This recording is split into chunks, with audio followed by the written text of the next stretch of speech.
2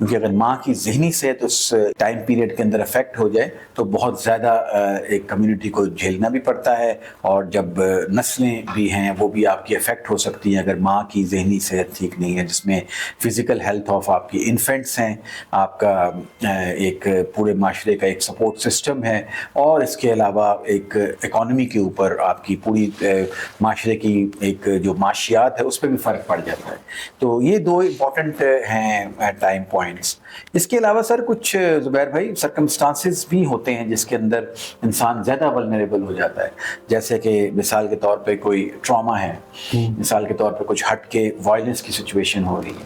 آج کل ہمارے ملک میں کلائمیٹ چینجز کے بارے میں بہت زیادہ کام بھی ہو رہا ہے، اور فلڈز افیکٹڈ ایریاز ہیں جس کے اندر آپ کو ڈسپلیس کر دیا جاتا ہے، جو آپ کی ایک روزمرہ کی زندگی ہے، اور ایک انسرٹنیٹی اور بے یقینی کی صورتحال پیدا ہو جاتی ہے، اور اس بے یقینی کی صورتحال کے اندر انسان ولنریبل ہو جاتا ہے کہ آیا میرا یہ چیز مجھے مل سکے گی، آیا مجھے اس چیز کے بارے میں زیادہ فکر کرنی پڑے گی، پھر اپنے پیاروں کے بارے میں فکر کرنا، اور پھر ان کے مستقبل کے بارے میں فکر کرنا۔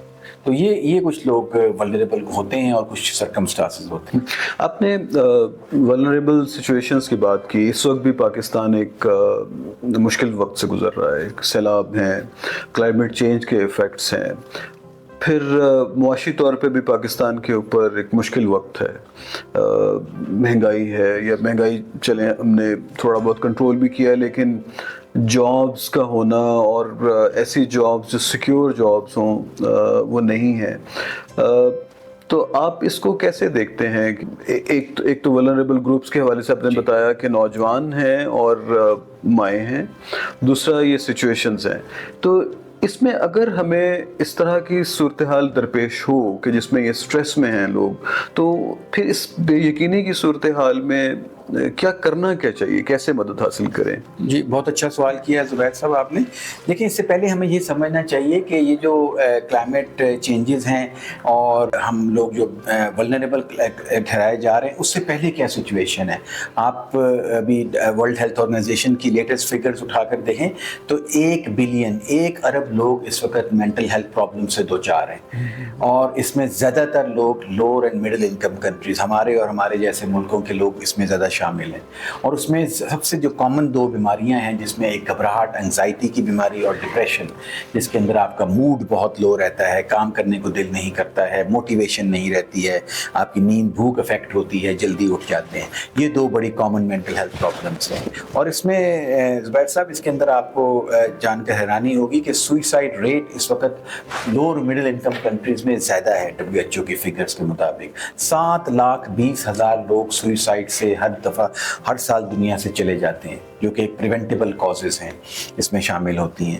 اس کے علاوہ آپ دیکھ سکتے ہیں کہ اس کے اندر زیادہ تر لوگ جو ہوتے ہیں وہ انڈر دی ایج آف 50 ہیں، اور آپ یہ پروڈکٹیو ایئرز ہیں۔ ابھی انسان نے 20-25 سال کے میں نہ وہ دنیا میں صحیح طور پر تجربات حاصل کر سکا ہے، نہ اس کا فل پوٹینشیل اچیو ہوا ہے، اور وہ اس دنیا سے جانے کی باتیں کر رہا ہے۔ آج کل آپ دیکھ رہے ہیں کہ suicide rate child and adolescents میں بھی بہت زیادہ کامن ہو رہا ہے۔ تو یہ چیزیں ہمیں پہلے سے معلوم ہونی چاہیے۔ اور آن ٹاپ آف دیٹ، جب ہم لوگ پہلے ہی سے اپنے صرف 2% مینٹل ہیلتھ کے بجٹ بھی نہیں بہت ساری کنٹریز میں اویلیبل ہے، پاکستان میں بھی اس سے بھی کم ہے، اور اس کے ساتھ اگر آپ کا جو سوال ہے کہ کلائمیٹ چینجز آ گئی ہیں، اور اس کے ساتھ ساتھ ایک ڈیزاسٹر والی سچویشن ہو گئی ہے، جس میں جو ایگزسٹنگ ریسورسز ہیلتھی لوگوں کے لیے نہیں ہے، وہاں پر ان ہیلتھی لوگوں کے لیے کیا ہوگا۔ میں آپ کے سامنے ایک کیس ہسٹری رکھ سکتا ہوں کہ ایک پریگننٹ خاتون ہے جو کہ اس کے 2-3 بچے پہلے ہی سے ضائع ہو چکے ہیں، اور وہ کسی دریا کے کنارے رہتی ہے، اور وہاں پر اس وقت فلڈز آ گیا، اس کی کراپس بھی ساری ختم ہو گئی ہیں، اس کے میاں کا روزگار بھی ختم ہو گیا ہے، گھر بھی سارا بہہ کے چلا گیا ہے، اور وہ تقریباً 7-8 مہینے کی پریگننٹ ہے۔ وہاں ریسورسز تو بہت دور کی بات ہے، اس کو بھی یہ بھی نہیں معلوم ہے کہ میرے جو پچھلے 2-3 بچے ضائع ہوئے ہیں، کیا یہ بچہ بھی میرا کسی lack of access to care کی وجہ سے ضائع ہو جائے گا۔ اس کی انگزائٹی کا آپ حال معلوم کر سکتے ہیں، اس کی آپ اگر ذہنی صحت کا تھوڑا سا اندازہ لگائیں تو سوچ کر آپ کو رونگٹے کھڑے ہو جاتے ہیں کہ اس کے بعد وہ کیا کرے گی۔ تو ان کے لیے جو سب سے بڑی بات یہ ہے کہ ان کی بات کو اور سروسز کے لیے کیا کیا جائے۔ تو اس میں صرف حکومت کا کام نہیں ہے. اور ایک یہ جو بڑی ایک مت ہے کہ جی غربت ہو تو لوگ خودکشیاں کر لیتے ہیں, لوگ کے مسائل بہت ہوتے ہیں, ڈومیسٹک وائلنس بہت زیادہ ہوتا ہے, عورت کو معاشرے میں مقام نہیں دیا جاتا, اس وجہ سے وہ خودکشیاں کر لی جاتی ہیں. اس کے پیچھے پوری کہانی ہوتی ہے, اس کے پیچھے ایک ولنریبلٹی کی کہانی شروع سے چل رہی ہوتی ہے.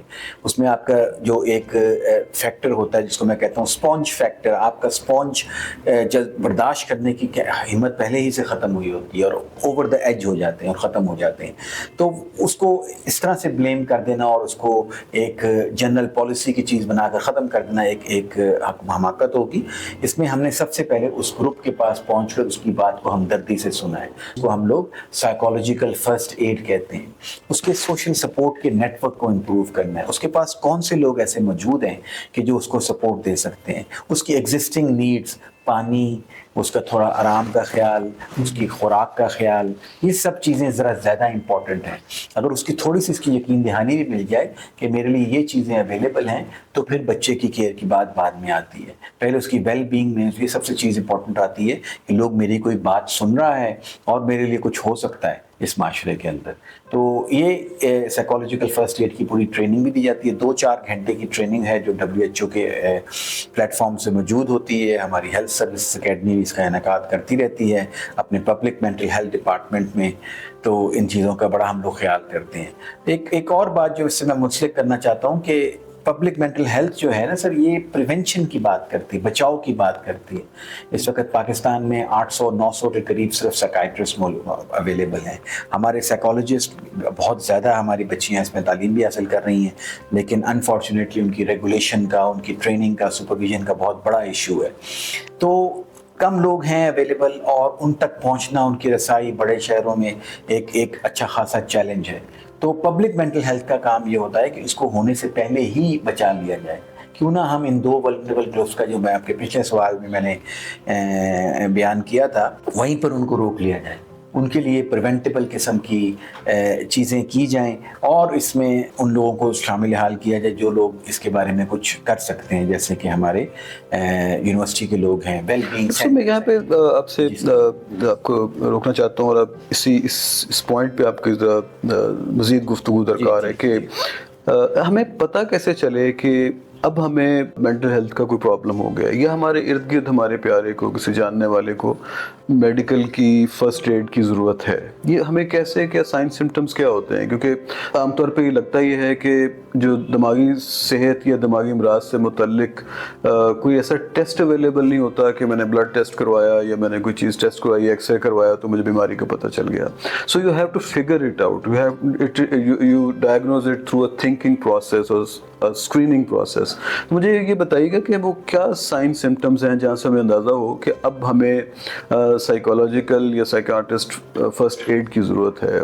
بہت پرٹیننٹ اور بہت اچھا سوال آپ نے کیا ہے, کیونکہ سب سے پہلے تو آئیڈینٹیفیکیشن کی ضرورت ہے نا. سب سے پہلے تو ہمیں یہ معلوم کرنا ہے کہ آیا کہ یہ ذہنی صحت کا مسئلہ ہے یا ہماری ایک شخصیت کا حصہ ہے, یا ہم لوگ اسی طرح سے ہی معاشرے میں بیہیو کرتے ہیں, ہمارا یہ نارمل رویہ ہے. اس میں ہمیں ایک جو چیز دیکھنی پڑتی ہے وہ تبدیلی ہے, چینج ہے. چینج کیسے آپ کی آئی ہے؟ چینج آپ کی رویے میں آ سکتی ہے, جس میں آپ ذرا تھوڑے سے تیز ہو جاتے ہیں, تھوڑا سے سست ہو سکتے ہیں. جن کام کاج میں آپ حصہ لے رہے تھے بڑے شوق سے, اس میں تبدیلی آ چکی ہے. جس کام کاج میں آپ بڑا ایک آپ کا پیشن ہوتا تھا وہ اب آپ کا نہیں رہا ہے, مختلف وجوہات کی بنا کے اوپر. اور ساتھ ساتھ آپ کی جو بایولوجیکل فنکشنز ہیں, حیاتاتی تبدیلیاں, جس میں آپ کی نیند ہے کم ہو گئی ہے یا بہت زیادہ بھی ہو گئی ہے کچھ کیسز میں, بھوک کا, وزن کا کم ہو جانا, آپ کا انٹرسٹ رہنا کسی بھی چیز کے اندر, آپ کے باؤل فنکشنز, باتھ روم ٹوائلٹنگ کی چیزیں, اور اس کے علاوہ سومیٹک سمپٹم جیسے ہیڈیکس ہو رہی ہیں بلا وجہ, اور آپ نے کچھ انویسٹیگیشنز بھی کروائی ہیں, بلڈ پریشر کی رول آؤٹ کر لی ہیں, تھائرائڈ وغیرہ کی آپ نے چیزیں رول آؤٹ کر دی ہیں اور پھر بھی ہو رہی ہیں. یہ چیزیں آپ خود سے آئیڈینٹیفائی کر سکتے ہیں. دوسری چیز جو لوگ دیکھتے ہیں کہ یہ بندہ تھوڑا سا سوشلی آئسولیٹ ہو رہا ہے. پہلے جس طرح سے اگر آپ کسی کو ایک گیدرنگ میں بلاتے ہیں, وہ کہہ رہا ہے کہ جی بہانے کر رہے ہیں کہ جی بعد میں آئیں گے, پہلے آئیں گے, اس بندے نے یہ کہہ دی ہیں, لڑائیاں پک کر رہے ہیں, ایک چھوٹی بات کو بڑی بات بنا رہے ہیں. جس میں اتنی بڑا مسئلہ نہیں ہے، کہیں وہ شک کا شکار تو نہیں ہے، کہیں وہ کسی کے بارے میں وہ زیادہ توہم پرستی کا شکار تو نہیں ہو گئے ہیں. تو یہ سب چیزیں آپ کو دیکھنی پڑتی ہیں اپنے پیاروں میں، اور تبدیلی کے ساتھ ساتھ آپ کو تھوڑا سا اس کے بارے میں اس کے ساتھ بیٹھ کر بات کرنے کی ضرورت ہے، تو آپ کو اور بھی چیزیں معلوم ہوتی ہیں، رادر دین آپ اسی کے بیہیویئر کو امیٹیٹ کر کے کاپی کرنا شروع کر دیں گے. اگر اس کو فرق نہیں پڑتا تو ہمیں کیا فرق پڑتا ہے، تو وہ بندہ بالکل اکیلا رہ جاتا ہے. تو ضروری ہے کہ کوئی بڑا یا اس کے ساتھ کا کوئی بندہ، پرانا دوست یا پرانا کوئی کولیگ ایسا جو اس کے ساتھ بیٹھ کر اوپنلی بات کر سکتا ہے اکیلے میں. سر اس میں یہ بہت ضروری ہے کہ کانفیڈینشیلٹی، کیونکہ ابھی تک دنیا بہت زیادہ اس چیز کے ساتھ مشکل کے ساتھ سامنا کر رہی ہے کہ اسٹگما، اور اسٹگما جو ہوتا ہے انڈیویجول لیول پہ بھی ہوتا ہے، سوسائٹی میں بھی ہوتا ہے، آرگنائزیشنز میں بھی ہوتا ہے. آپ کے وہ بیہیویئر نظر آ جاتے ہیں اور اسٹگما کی وجہ سے وہ بات نہیں کرنا چاہتا. تو کانفیڈینشیلٹی کے محتاط انداز سے کہ آپ جب بھی اس سے بات کریں تو اس سے کہیں کہ یہ میرے اور تمہارے بارے میں بات ہے، اگر کسی ہیلپ کی ضرورت پڑی تو ہم کسی تیسرے بندے کو جو کہ پروفیشنل ہے اس کی طرف لے چلیں گے. تو ہو سکتا ہے کہ وہ بندہ پہلے ہی یہ چاہتا ہو لیکن اس کو راستہ معلوم نہ ہو. تو اس طرح کی چیزوں کے ساتھ آپ اس کو فردر ایکسپلور کر سکتے ہیں.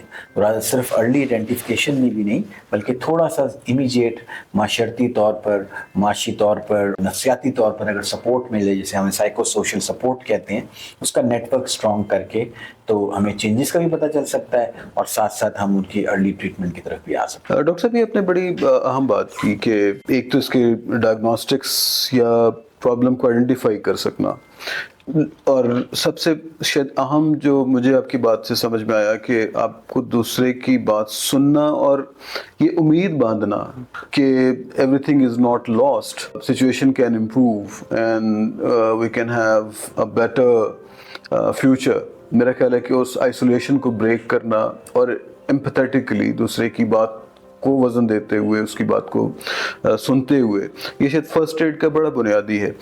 ابھی دوسری جو آپ نے تذکرہ کیا، دو باتوں کا آپ نے اختتام میں آپ نے کہا، ایک سائیکو سوشل سپورٹ کا جو شاید سوشل حوالے سے ہے، دوسری آپ نے بات کی میڈیسن کے ٹریٹمنٹ کے حوالے سے، جو بایولوجیکل انٹرونشنز آپ کو چاہیے یا میڈیسن کی جو سالٹ کے تھرو آپ کو انٹرونشنز کرنی ہے. تو آپ دونوں پہ ذرا ہمیں ایجوکیٹ مزید کیجیے گا کہ یہ جو کیئر ہے، کیئر کا سسٹم ہے، جو سوشل سپورٹ میکنزمز ہیں، اس میں کیا فیملی یا دوست احباب یا کیسے لوگ اس کو بہتر کر سکتے ہیں؟ اور دوسرے یہ کہ پھر یہ جہاں پہ ہمیں ضرورت ہے کچھ ایسے سالٹس کی جو ہمارے اس کیمیکل سسٹم کو، کیمسٹری کو بہتر کر سکیں، کیسے ممکن ہے؟ جی، یہ بھی بہت اچھا آپ کا ایک لنک سوال بن گیا ہے، اور I am quite enjoying the whole discussion with you now.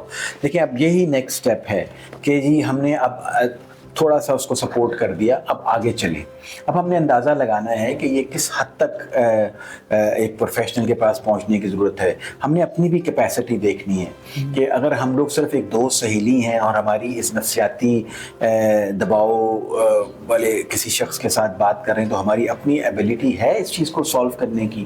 کئی لوگ اپنا کان دے دیتے ہیں ساری چیزوں کو سننے کے لیے، لیکن ان کا اپنا آؤٹ لیٹ نہیں ہوتا، ان کو یہ بھی معلوم نہیں ہوتا کہ اس کو ڈیل کیسے کرنا ہے. وہ ایک تھوڑی سی آگے پیچھے کر کوئی پرابلم مینجمنٹ کی آپ کو طریقہ بتا دیتے ہیں، but they are not still professional. اس کے لیے پھر اگر کیٹیگریز بنی ہوئی ہیں کہ آپ کو کسی کاؤنسلنگ سروسز میں جانے کی ضرورت ہے. کاؤنسلنگ سروسز ایسی ہی ہوتی ہیں جیسے آپ ہاسپٹل کی ایمرجنسی میں بیٹھے ہوں تو آپ نے ٹریاج کرنا ہوتا ہے کہ اس کو سرجن کی ضرورت ہے، اس کو ENT کی ضرورت ہے، اس کو میڈیسن والوں کی ضرورت ہے، اس کو کسی ریماٹولوجسٹ کی، آرتھوپیڈک کی ضرورت ہے. تو وہ ٹریاج والے آپ کا اسیس کر لیتے ہیں. اور وہ کیا اسیس کرتے ہیں؟ وہ ایک اگر پرابلم ہے اس کی سیویرٹی کو اسیس کرتے ہیں، اس کی مائلڈ، ماڈریٹ اور سیویئر لیول کو اسیس کرتے ہیں. جو تحقیق ہمیں بتاتی ہے، یہ جو نفسیات کا شعبہ ہے، سائیکائٹری کا خاص طور پر ریلیٹیولی نیو شعبہ ہے میڈیسن کا. پچھلے 50-60 سال میں اس میں کافی ایڈوانسمنٹس ہوئی ہیں، نہ صرف دوائیوں میں بلکہ اسی طرح کی سائیکو سوشل ٹریٹمنٹس کے اندر. اور ان میں تحقیق میں یہ ثابت ہوا ہے زبیر صاحب کہ وہ جو مائلڈ illnesses ہیں they can be better treated with the psychosocial support and the psychotherapies which are readily available, جس میں سب سے کامن آپ کی کوگنیٹیو بیہیویئر تھراپی ہے, انٹرپرسنل تھراپی ہے, جو کہ بیس انہی چیزوں پہ کرتی ہے کہ آپ نے آئیڈینٹیفیکیشن آف نیگیٹو سمٹمس کرنے ہیں, ان کو ریپلیس کرنا ہے پازیٹیو تھاٹس کے ساتھ, اور اس کی پریکٹس کرتے چلے جانا ہے, اور ساتھ ساتھ آپ نے اپنی کمیونیکیشن کیسے ٹھیک کرنی ہے, لوگوں کے ساتھ رویہ, سوشل سپورٹ کیسے ٹھیک کرنی ہے. تو مائلڈ النیسز کے لیے یہ بہت ضروری ہے. ماڈریٹ ٹو سیویئر النیسز جس میں آپ کا رسک آ جاتا ہے, بہت سارے لوگ ڈر جاتے ہیں. رسک کا خطرہ کیا مطلب ہے اس کا؟ رسک اسیسمنٹ کا مطلب ہے کہ کسی بھی چیز کا کوئی بھی رسک ہو سکتا ہے. کسی زلزلہ آنے کا رسک ہو سکتا ہے, فلڈز کا رسک ہو سکتا ہے, ڈاکہ ڈلنے کا رسک ہو سے لے کر اسی طرح سے آپ کی ذہنی صحت خراب ہونے کا رسک ہوتا ہے. ذہنی صحت میں آپ کو نقصان پہنچانے کا بھی رسک ہو سکتا ہے, دوسروں کو بھی نقصان پہنچانے کا رسک ہوتا ہے. Risk of not being taking the medication, آپ انڈرسٹینڈ نہیں کر سکتے ہیں کہ whether you are ill or not and whether you have some kind of problem or not. اس کو سمجھیں گے نہیں تو دوائی کہاں سے کھائیں گے؟ تو یہ بھی ایک رسک ہے. رسک اسیسمنٹ کے ساتھ ساتھ ماڈریٹ اور سیویئر بیماریوں کا علاج بہتر ہے کہ کسی پروفیشنل, ایک ملٹی ڈسپلنری ٹیم جس میں کم از کم ایک سائیکائٹرسٹ, ایک سائیکالوجسٹ تو موجود ہو, تاکہ دونوں طریقے سے اس کی سپورٹ ہو سکے, اور ویریس ٹائپس کی میڈیکیشن پھر ایک پروفیشنلی اس کا اندازہ لگا سکتا ہے. تھینک یو ڈاکٹر صاحب. آپ کی گفتگو میں ایک امید ہے جو مجھے بہت اچھا میسج اس میں لگا, ورنہ عام طور پہ جب ہم ڈاکٹر سے بات کرتے ہیں تو صرف پرابلمس بتا رہے ہوتے ہیں کہ یہ مسئلہ ہے, یہ مسئلہ ہے, اور آپ کو لگتا ہے کہ اب آپ کو ایک پورا ہاسپٹل چاہیے اپنی زندگی کو فردر مینیج کرنے کے لیے. لیکن آپ کے ساتھ گفتگو کر کے ہمیں یہ اندازہ ہو رہا ہے اور سمجھ پا رہے ہیں کہ مینٹل النیسز بہتر ہو سکتی ہیں, اور مائلڈ جو النیسز ہیں یا جو سٹریسز ہیں ان کو ہم بڑے افیکٹولی مینیج کر سکتے ہیں. اچھے دوست بن کر اس کو مینیج کر سکتے ہیں. اچھی فیملی اگر ہم یہ سیکھ لیں, تھوڑا سا جو آپ بتا رہے ہیں کہ 5 سے 6 گھنٹے کی ایک تربیت ہے وہ ہم حاصل کر لیں, اچھے سائیکالوجسٹ تک, سائیکاٹرسٹ تک اگر رسائی ہمیں مل سکے تو بہت سی چیزیں جو ہیں وہ مینیجیبل ہیں. اس وقت جب ہم گفتگو سنتے ہیں اپنے قریبی لوگوں کی, ایک جو ولنریبل گروپ اپنے ایڈولسنٹس کی آپ نے تذکرہ کیا, تو ایک جو اس وقت کمپلینٹ ہے اور اس کے اوپر بات بھی ہو رہی ہے, ہم آپ کا رائے بھی جاننا چاہتے ہیں کہ یہ جو اسکرین ٹائم ہے ہمارا یا سوشل میڈیا کا جو اوور یوز ہے, یہ کس طریقے سے ہمارے مینٹل اسٹیٹ آف مائنڈ کو یہ افیکٹ کرتا ہے, اور کیا اس کا کوئی اپائے ہے, اس سے کوئی بچنا ممکن ہے, اس کو مینیج کرنا ممکن ہے؟ جی بالکل صحیح بات ہے کہ اس وقت ہم لوگ صرف ایڈولسنٹ نہیں, بہت ساری ایج گروپس ڈفرینٹ طریقے سے اس کو یوز بھی کر رہے ہیں, اس سے فائدہ بھی اٹھا رہے ہیں. اب صرف سوشل میڈیا سے بات آگے جا کر اب AI میں چلی گئی ہے, اور یونیورسٹی اسٹوڈنٹس کو اس کو ایک ضرورت محسوس کرتے ہیں. تو یہ بھی ایک بہت ہے کہ آپ کی عمر کیا ہے. آپ کی عمر اگر 8 یا 9 سال ہے تو آپ کا کنٹینٹ آف سوشل کیا ہے, جو آپ کا اسکرین ٹائم ہے. اس وقت بچہ ایکسپلور کرنے کی پوزیشن میں ہوتا ہے, تو اس کو رشتے بنانے کی سمجھ آ رہی ہوتی ہے کہ بڑا کون ہے, چھوٹا کون ہے, اس کو کیسے چیز کو ہم نے ڈیل کرنا ہے. اگر وہ بچہ 12, 13, 14 سال کا ہے, وہ ذرا اور ایک رسکی ڈیسیجنز لینے کے لیے ہوتا ہے, جس میں ایکسپیریمنٹس ہوتے ہیں, جیسے ڈرگز ہیں, الکوہول ہیں, لوگوں کے بارے میں معلوم کرنا ہے. اس کے بعد پھر انسان مختلف چیزوں میں بڑھتا چلا جاتا ہے. یہ بات تو نفسیات میں بڑی کلیئر ہے کہ کسی چیز کی بھی زیادتی جو ہے وہ نقصان دہ کرتی ہے. آپ کا تعلق نیوٹریشن سے بھی رہا ہے, نیوٹریشن میں بھی یہی ہے, آپ کی اویلیبلٹی ہے ان چیزوں کے بارے میں بہت زیادہ, تو یہ بھی آپ کو افیکٹ کر سکتی ہیں. تو اس کے اندر سب سے پہلے تو اگر آپ کی بچوں کی عمر 16 سے 17 سال ہے تو ایک اسکرین ٹائم کا ایک لمٹ ہونی چاہیے. پیرنٹس کا اس میں بہت زیادہ گائیڈنس چاہیے, اور ان کا کانٹینٹ کو بھی مانیٹر کریں, اور ایز سچ رات کو 8 یا 9, 10 بجے کے بعد they can switch off the Wi-Fi if they can. اگر وہ کہیں گے جی بچہ نہیں مانتا تو پھر وہ رویہ اس کی طرف سے خراب ہونے کا بھی اندیشہ ہوتا ہے, اور اس سے بچے سے بات چیت کر کے اس کے ساتھ اس کی سپورٹس کا ٹائم, اس کے ساتھ لیجر ٹائم, باقی چیزیں ٹائم سپینڈ کر کے اس کو مینیج کیا جا سکتا ہے. اور اس کے لیے آپ کو خود بھی مثال بننا پڑتا ہے. تو آپ اگر خود یہی چیز کر رہے ہیں ایک کمیونل سیٹنگ میں بیٹھ کے 8-10 بجے کے بعد رات کے, تو وہی چیزیں پھر وہ امپلیمنٹ کرنا بہت مشکل ہو جاتا ہے.